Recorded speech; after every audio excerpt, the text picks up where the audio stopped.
Welcome, IT changemakers, to the DEX Show with Tim Flower and Tom McGraw. Let's get into it. Hello, changemakers. Welcome to a very special edition of the DEX Show. And it's special because I am joined in person today by my main man, Tim Flower. We are both in the London office, sharing one microphone, which could get rather romantic if we both lean in like the Everly brothers, Tim. I'll be cautious. I'll be very careful. Don't come on too strong, Tim, will you? No. And we're also joined by two fantastic guests. First of all, let's welcome them one by one, I think. So first of all, we have Richard Zanatta. Rich for short, I believe. Rich, is that okay? He's VP of Operations and Chief Technology Officer for NuAxis. Rich, welcome to the show. Lovely to have you. Great to be here. Fantastic. And we also have Amanda Chavez. She's VP of Customer Experience, also at NuAxis. Amanda, welcome to the show. Thank you so much. So nice to be here. Very, very lovely to have you both. Listen, I think I know, Tim, you actually got to meet our guests at Experience Everywhere. So I think I should give you first the honors of the first question. Yeah, so why don't we jump in? Rich, we had a brief conversation at one of the happy hours. It was great to talk with you. It's always a nice thing when you can talk face-to-face with folks. Before we jump into the NuAxis details, what were your thoughts in general just about that conference and how did it hit you? First thought, it was too short. I think it could have been another day or two. There was just so much information to collect and to process, but a fantastic event. Met a lot of great people from NextThink. Got a better understanding of the platform, of the Infinity platform, which is really a necessity for us, but overall a great event. I'm actually looking forward to going back next year. We've been, I guess the right word is blessed. We've been asked to join in with the partner advisory board, so we'll be playing a key role in helping other partners support and roll out NextThink. Yeah, it's been interesting. I've been at NextThink for 8 years now, and it's been a really cool thing to see that conference grow over the years and have people come back year after year just to catch up on what's going on. Any key takeaways from either kind of us as a vendor, where we're headed with DEX, or a customer story that kind of struck you? What were your key takeaways from it? I think that the biggest key takeaway, I had was, and again, not only being around you guys for 2 days, but your company culture, really dynamic, a well-grounded company, and it's a pleasure to work with a company and understand where you guys are going. But I think one of the key, really most important key takeaway, and it's I hate to quote your CEO Pedro, but DEXify. When he pulled that word out, it was just like it resonated with me almost immediately. We need the DEXify for our customers, our government customers, and really help them push that envelope. Yeah, there's lots of puns that go around. DEXify is one of them. You probably saw the DEXperts there as well. Yeah. We've had people talk about making IT DEXy. So it's. I love it. I can't. I love it. I haven't heard that one. That's a great one. So Amanda, let's talk a little bit about the kind of the nuts and bolts. It was a couple of years ago. I believe it was a tweet at the time that came out from folks in the services in the federal branch. I believe it was in the services that was very negative on their PC experience. I'm curious if that ever made the rounds with you, if it's something that drove kind of some of the things that you're working on, but maybe just talk in general about NuAxis and how you're focusing on customer experience and digital experience. Sure. I'm sorry. Were you asking me? Yep. Okay, great. So I don't know that was the catalyst in general for, that's certainly a couple of years ago where I got my start personally in customer experience was because of some challenges that the military was facing. That's actually how I cut my teeth because, for things that the government is appropriating dollars for, they want to see tangible results come out of that. And when something is, like quote unquote, like ethereal and fluffy, like customer experience, doesn't tend to, at least at the time, it didn't translate as a one-to-one to dollars. So I always joke that I couldn't give this away when I was first starting to practice it. So the folks that would take us up on it first to purchase it way back in the day were the military, because they were in the news for really, like, Right. pretty, like, horrible reasons. Like having a disproportionate amount of folks within their ranks who were charged with sexual assault violations, from that to when service members would leave service and separate from service and then become veterans. There was a disproportionate rate of veteran homelessness, and also veterans dying by suicide. So very Mm. dark night of the soul kind of stuff. That we were at another place where I'd started up a CX practice. We were brought in because it was sort of like a Hail Mary. So I think that that event, unfortunately, was coinciding with some momentum across the government too. Like in the Obama administration, they had stood up 18F, which was supposed to be like a boutique agency, like a design agency, going in and starting to add concepts of human-centered design and user experience and sort of spread that throughout the government. GSA was standing up a CX practice, et cetera. So a lot of things were converging at the same time to sort of start the movement. And in terms of where that hit Raza Latif for our company, NuAxis, it was almost a decade later, when Raza really started to think about customer experience, and he became obsessed with it, thinking about, like, this is how we could renew trust in government, because a lot of private sector capabilities are emerging. Like, there's SpaceX to sort of augment what NASA can do. There's for TSA, there's Clear, right? Like, there's all these businesses popping up to kind of augment what where citizens feel like they're not getting the best service in the private sector. So Raza had a light bulb moment with that and was like, I want to go all in on customer experience. And then he, guided his executive team to really start thinking that way. I was a strategic hire at the time because, again, the government wasn't really funding this at the time. And he's really been instrumental in pushing the entire company towards thinking, through the lens of customer experience, but also adding the rigor of the practices that enable customer experience. So today we're talking kind of specifically about GovCX Collective, right? Is that a subsection of the group? What kind of talk about the structure and the general goals you're trying to achieve? Sure. Again, you'll hear me mention, you guys are going to want to interview Raza after this, because I'm going to name drop him a lot. But that was his brainchild, because now that the government is more mature in its CX practices, and now there are loads of practitioners like me, like Rich, who are practicing CX. And there's just a lot of, because it is so nascent for the federal government in terms of both policy and the funding for it, it's a cool moment, and a little bit more than a little bit exhausting moment to be in federal CX, just because, like, there are a lot of different ways to interpret what, number one, what the tactics are to address CX, and just a lot of, again, just a lot of sort of chaos in terms of how it's spreading and infiltrating throughout the federal government.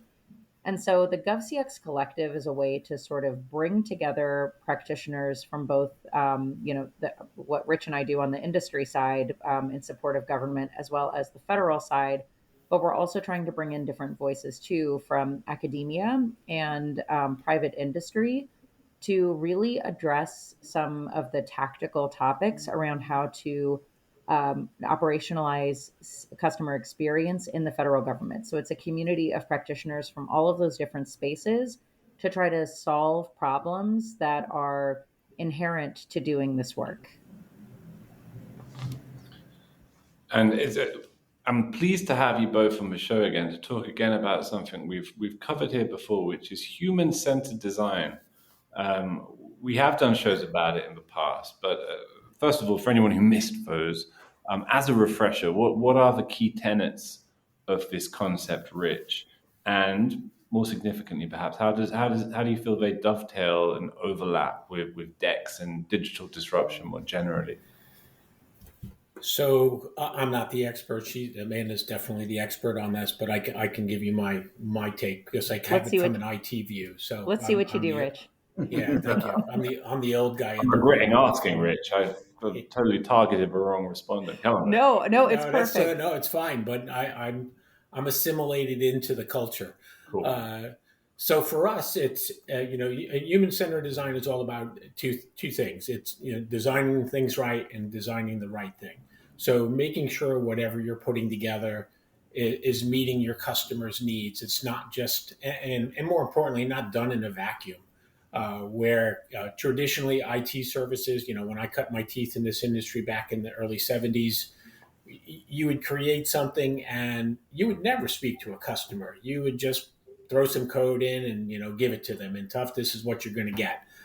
And as Amanda said, 3 years ago, our complete process changed with Roz's leadership on how we do IT. Everything is focused around human-centered design. Whether you're building a server or deploying a DEX tool, NextThink, you're including the customer in that conversation.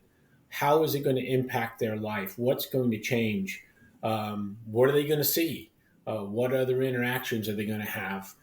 So it's all about the designing, and again, going back to the top thing, designing the right thing and designing it right. So that is how we're driving. We've actually I hate to say rebuilt, but we've taken all of the critical philosophies on how IT runs, like DevSecOps or DevOps or ITSM, and we've, lack of a better word, we've embedded human-centered design in each one of those facets. So when we come on to a government site and we're working with our our government counterparts, that's the approach that we take to attack and solve a problem. We actually have two key words from or three, I guess it's fall in love with the problem. We're not driving technology. We want to know what the problem is, and then then we will work to solve it. How do you do, Amanda? You know what? Actually, no notes. Great job. Rich is, I love to joke with Rich because it is the most, I have spent a good amount of my career fighting for people like Rich to understand. And Rich came to the table understanding. So Rich is my favorite for that reason. So I always trust him to talk about it. Excellent. And when it comes to government specifically, Amanda, what are some of the common challenges faced by government in general, and how can human-centered design make an impact on those areas?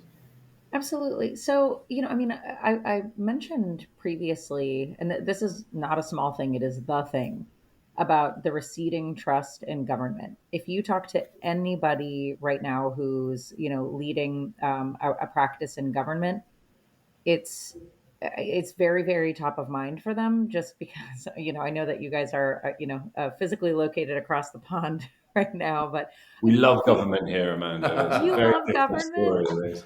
Nothing okay. but satisfaction. Nothing but satisfaction. That's what I've heard too. Yeah, so you must have heard the same stories about us on this side of the pond too. Everybody, there's transatlantic delight. One big happy family. Yeah. Exactly. So, yeah, ever since the Watergate era, you can track the statistics on it. The trust in government has receded year over year over year, right? So that is really top of mind for a lot of government officials. And so on a macro level, designing services, I love the way that Rich said it, designing the right thing well, and also designing the right thing. If that is such a simple statement, and it's so hard to do, because government was designed to be complex. Our government in the United States was designed to be slow and bureaucratic so that you wouldn't make irrational decisions, right? With a series of checks and balances, it was designed to be that way. And that paradigm is sort of lost in how quickly we are living in our, quote unquote, private sector lives.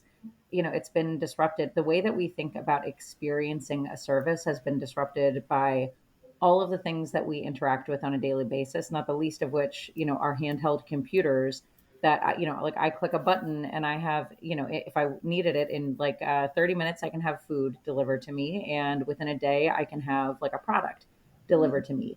We have been like, our brains have been rewired to think about getting what we need on demand like that.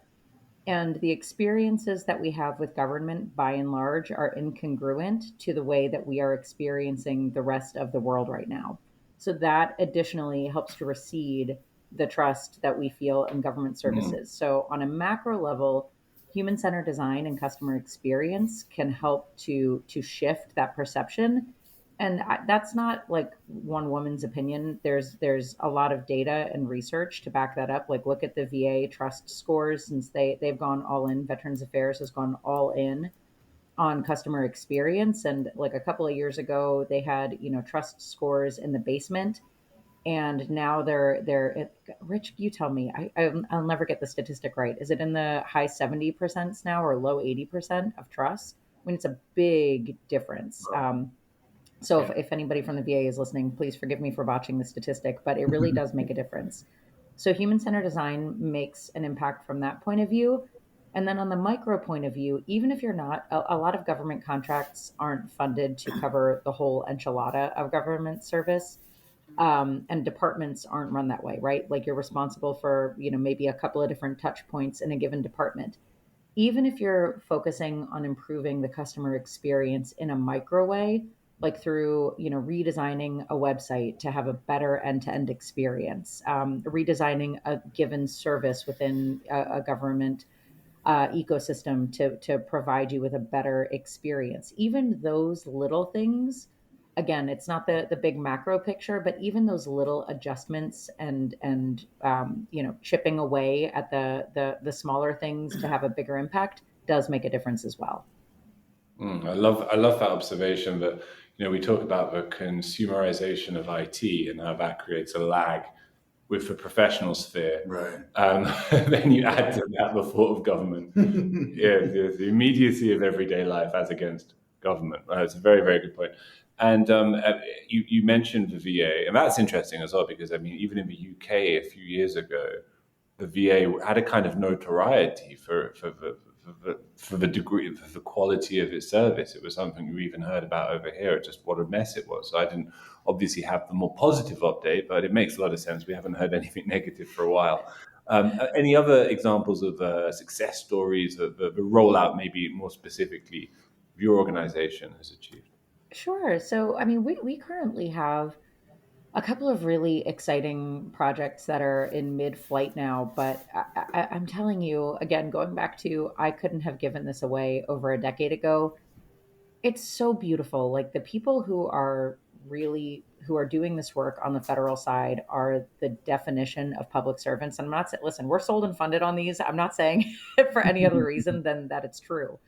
And they care so desperately about the mission, and having the tool set of CX to help enable their missions, they are on fire for it. And so we have a couple of projects in flight right now, and the team that's leading that effort on the federal side, they are so committed and so into it. And we are redesigning their portal experience. Again, that's a single touch point, but within that portal, it touches a lot of different services. We are currently redesigning that experience because, we have, especially post-pandemic, we have so many small business owners that are the real life force of the American economy. Again, I don't know the statistics on it either, but I think the vast majority of businesses in the United States are small businesses. So this is an enabler of the American economy, right? And that touches every single one of us.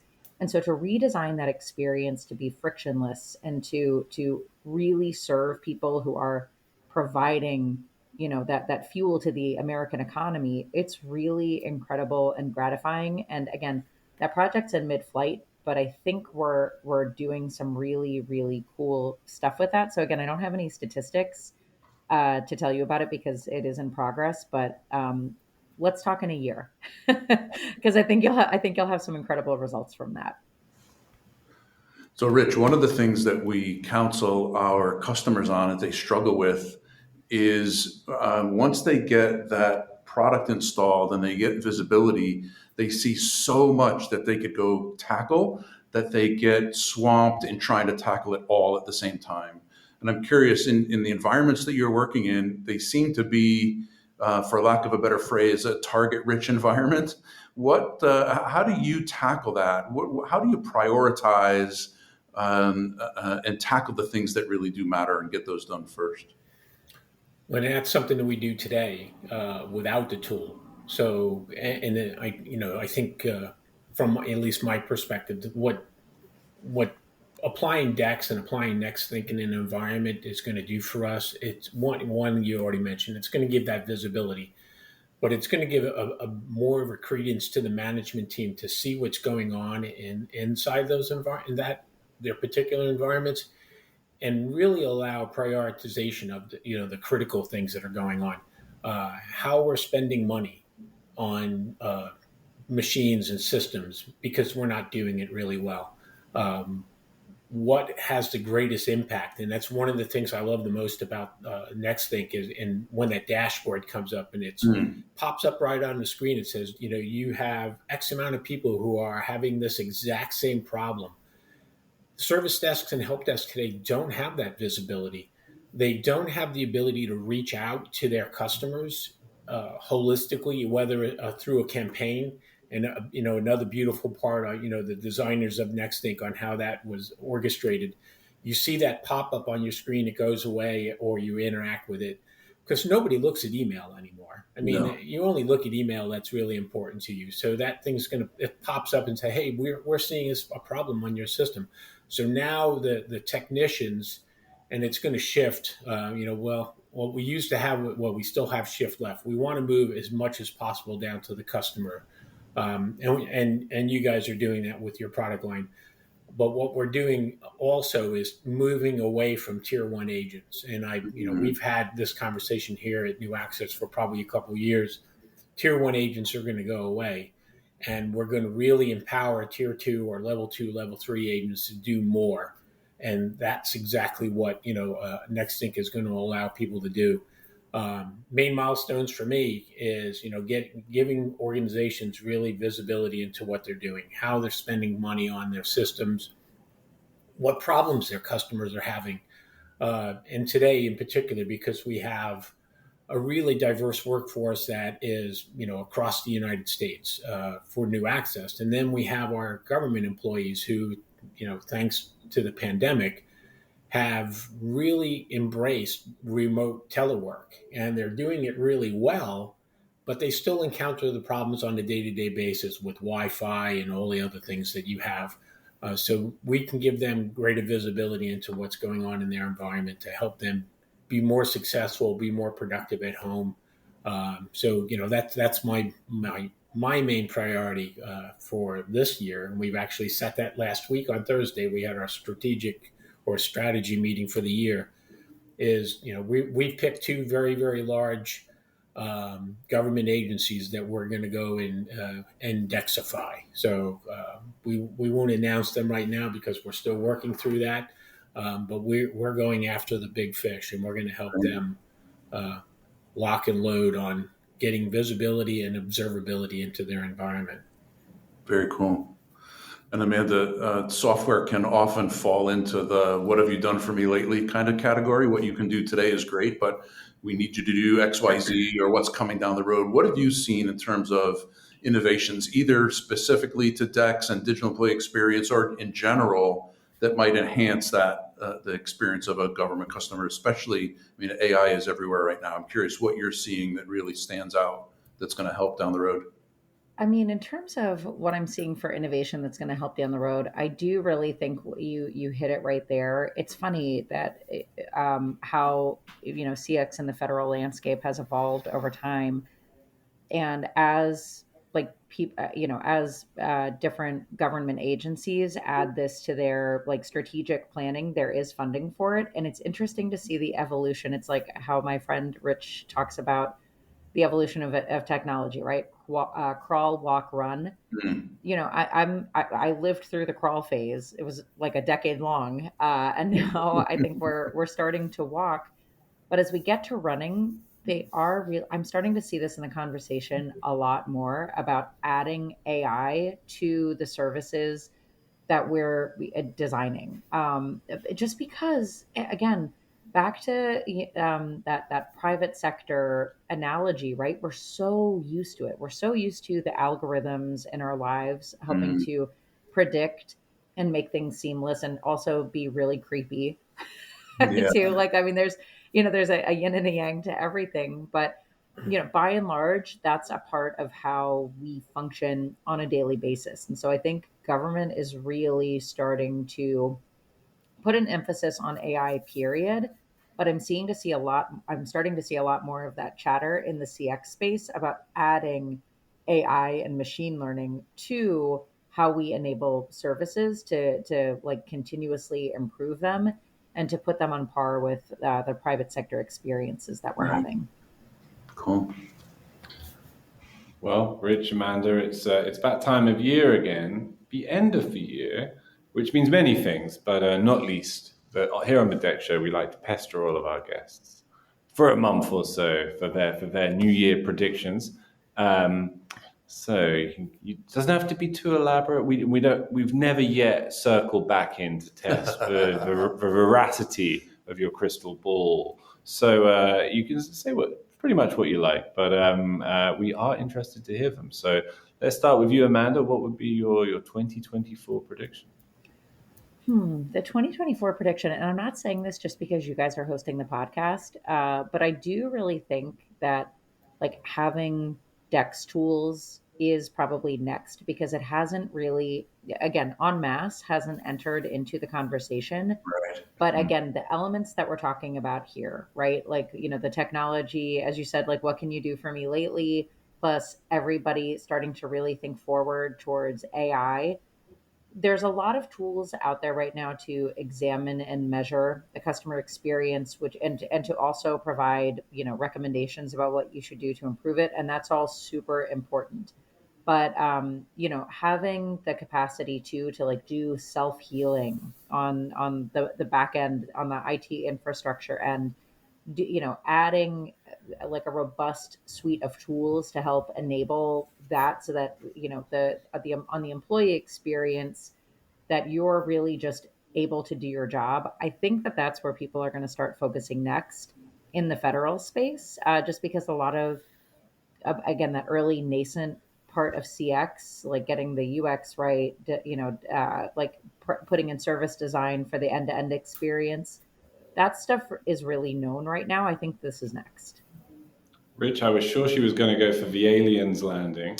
Right. I was hoping though. I mean, if this is really broad, we can go there, but This is still wide staying on open for topic. Rich, I'm afraid, Amanda. They've already landed, so They already no landed. problem. Yes, the full exposure. But yes, go on. Yeah, and she stole most of my thunder. So and AI is going to be a big play for whatever we do. As far as prediction, and grabbing and utilizing AI, as Amanda said, from the DEX side of the house, I think that's really important. And that knowing what I know from your announcement at the Experience Everywhere, so that that's coming next. I think AI. Yeah. But what I really think is going to happen next year, and I think we're going to be the leaders of it with a partnership that we just signed, is humanizing AI. Really bringing together how human-centered design can drive AI solutions, and supporting it and making people not afraid of it. I mean, there's some aspects that we're not going to have the Terminator come down and whatever look for. Who did the Terminator look for? I forget, but it doesn't matter. John Connor. John Connor. John Connor. Yeah, John Connor. Yes, you Sarah Connor. That's where it was. I can't do my Arnold Schwarzenegger voice, but I think that's a critical. No, it's after Sarah gave birth to John. I'm sorry. Yeah. But I think that's going to be a critical facet for the next year. Humanizing AI. I've come away with 2024, the year of Terminator versus Aliens, which was an 80s crossover blockbuster they never did. Now I'm thinking why.